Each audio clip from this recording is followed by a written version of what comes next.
Are you one of those dog owners that are new to herbs, but just that bit curious to learn more about them? Well, in today's video, I wanted to answer some of the most common queries and questions around using herbs for your doggy. I'll cover the what, why, when, and how to of herbs when it comes to giving them to your dog, so stay tuned to learn more.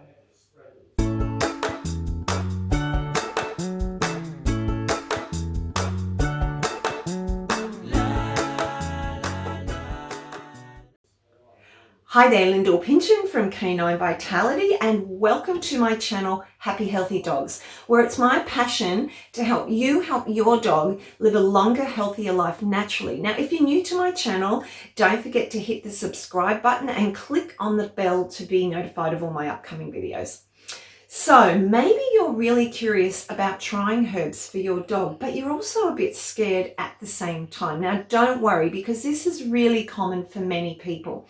Now, when it comes to the health of our dogs, nothing is more important than making sure that whatever we give them is safe and effective. And most of us, of course, have grown up around what I like to call the medical model, where we're used to calling on drugs, surgery, and other conventional treatments to help our dogs when they're sick. And I completely get this because, you know, that was me many years ago too. So firstly, what are herbs and why would you even consider using them in the first place? Well, simply put, herbs are medicinal plants or weeds that have been used for thousands of years as a form of healing and natural medicine. Now, these plants contain active ingredients that have a medicinal action in your dog's body. And depending on the herb, there are different parts of that plant that contain those active compounds. For example, if we look at a herb like licorice, it's the root that's medicinally used. Whereas with a herb such as rose hips, it's that little rose hip fruit of the rose plant that's utilized. So why would you actually consider using them? Well, look, for some people, they'll just never be interested in using anything but conventional medications. And you know what? That's totally fine. But what if you as a dog owner currently has a dog that's been suffering from some type of ongoing illness or disease that just doesn't seem to be responding well to the normal regime of drugs, prescription diets, and so on? Now, often this is the time you might be thinking, you know, gee, I wish there was another option out there. And through either frustration or desperation or both, you start researching natural alternatives and come across herbal medicine. Or maybe you already just love using herbs and natural medicines for yourself and for your family. And it's a natural progression that you would want to use these to help treat your dog when they're not well.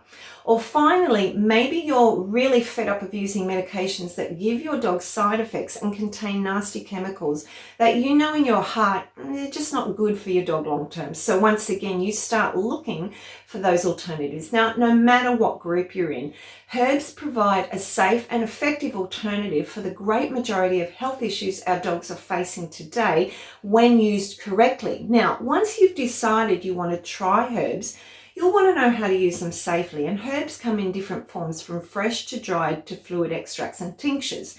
Now, using fresh herbs is usually one of the easiest ways to start giving the benefits of herbs to your dog. How do you know what to use? Well, there are some great books on herbal medicine you can read that will give you some basics, as well as, of course, looking online, but make sure you look for reputable information online.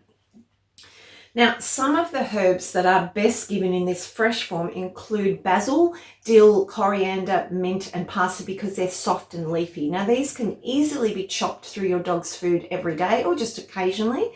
And always start with around about a teaspoon to a dessert spoon daily, depending on your dog's weight. Herbs like this are a great addition to the diet in terms of adding more nutrition. Now, dried herbs are another great way to give herbs to your dogs. These can be purchased online, so look for organic where possible, or through a qualified herbalist.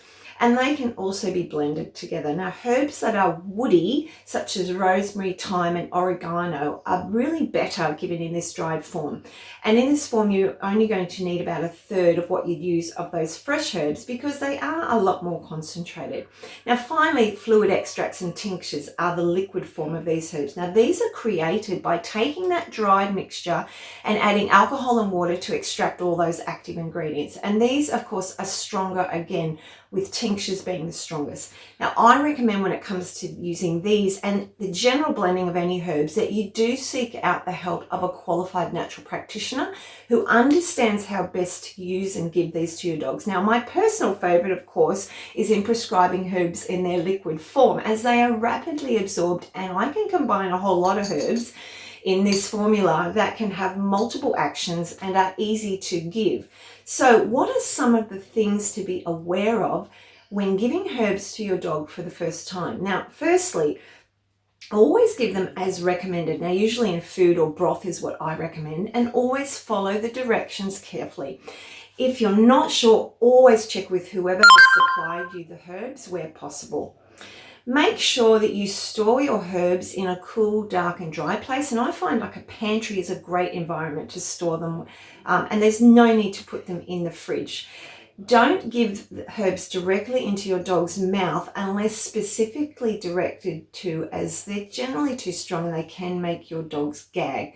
If you have a sensitive doggy, I find the best way to start giving herbs is to go much lower than the recommended dose, say half or a quarter of the recommended dose, and then slowly build that up. And for really fussy eaters, mix the herbs into something really smelly and yummy like sardines, bone broth, chicken, or a little natural yogurt.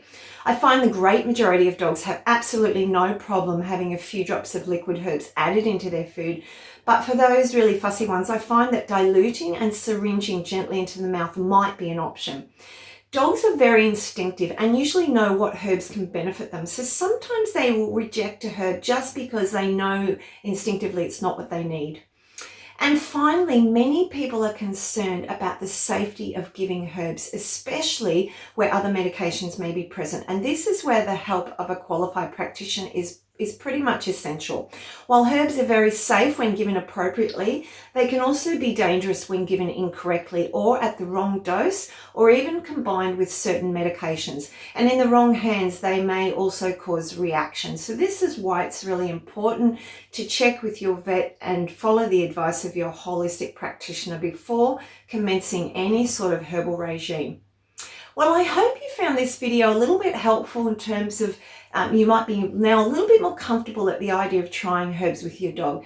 Now, don't forget to like, comment and share this video if you feel moved to, and subscribe to my channel for more videos. Now, remember that following a natural path for your dog can help give them a longer, healthier and happier life. And that's what we all want. We want our dogs to be living as long as they can, as happily and healthy as they can. Thanks for listening, guys. I hope you have a great week and I will talk to you very soon. Bye for now.